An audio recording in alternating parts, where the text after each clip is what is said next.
Hello प्रिय साथियों, आप सभी का स्वागत है एक बार बहुत बहुत नए वीडियो में।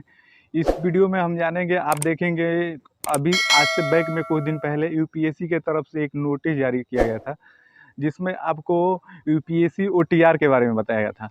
अगर आप यूपीएससी ओटीआर करके सर्च मारते हैं, गूगल हो या यूट्यूब पे सर्च मारेंगे, तो उसमें आपके तमाम वीडियो आ जाएंगे। उसका नोटिफिकेशन के साथ आपको बता दिया जाएगा कि उसमें क्या क्या प्रोसेस है, ओटीआर का मतलब क्या होता है।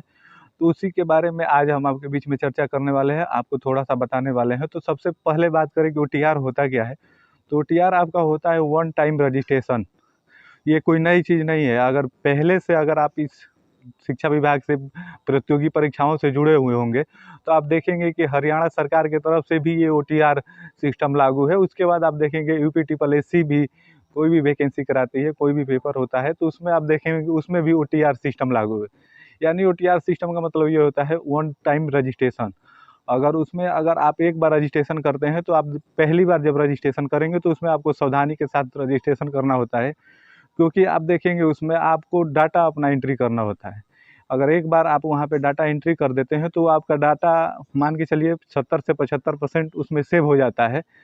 फिर उसके थ्रू अगर आपको कोई फार्म या कोई वैकेंसी आती है, अगर उसमें आपको अप्लाई करना है, तो फिर आप देखेंगे उसमें आपको ज़्यादा झंझट, ज़्यादा दिक्कत नहीं होगी। आप थोड़े से समय में आप वहाँ पे अपना फार्म फिलअप कर पाएंगे। तो ओटीआर यूपीएससी ने भी अब लागू कर दिया है। यूपीएससी की तरफ से आप देखेंगे सीडीएस का पेपर होता है, एनडीए का पेपर होता है।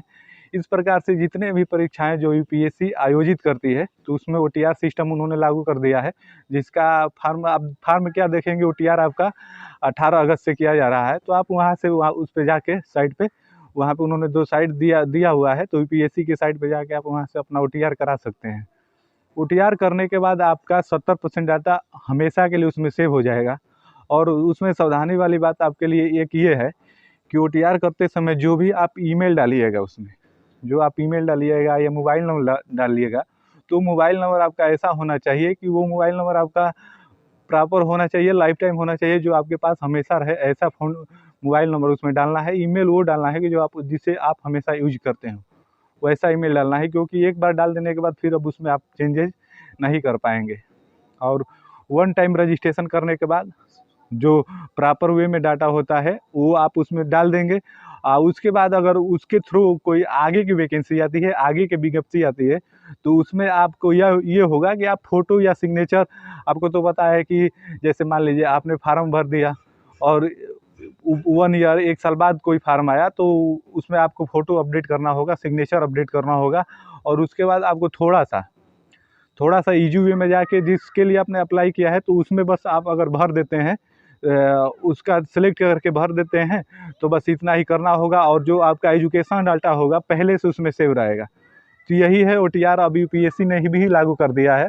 इससे पहले आप देखेंगे यूपी ट्रिपल एससी की तरफ से ये पहले से होता आया है, वहाँ पे उन्होंने वन टाइम रजिस्ट्रेशन करा लिया है। उसके बाद आप कोई भी फार्म भरते हैं, तो फार्म डायरेक्ट खोलेंगे तो उसमें दिखाने लगेगा। उसके बाद आप वहाँ पे अप्लाई कर देंगे, और फ़ोटो और सिग्नेचर जो होता है केवल वही आपको उसमें अपलोड करना होता है। तो आप देखेंगे यूपीएससी जो आपका पेपर जितने भी कराती है, आपके सीडीएस का पेपर कराती है, एनडीए का पेपर कराती है, ये सभी पेपर आप देखेंगे यूपीएससी के थ्रू होते हैं। तो यूपीएससी के थ्रू होने वाले सारे पेपर में अब देखेंगे वन टाइम रजिस्ट्रेशन का जो प्रोसेस है वो लागू कर दिया गया है। तो यही आपको बताना था।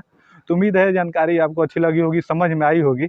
तो वीडियो को लाइक करिएगा, चैनल को सब्सक्राइब करिएगा ऐसे ही वीडियो पाने के लिए।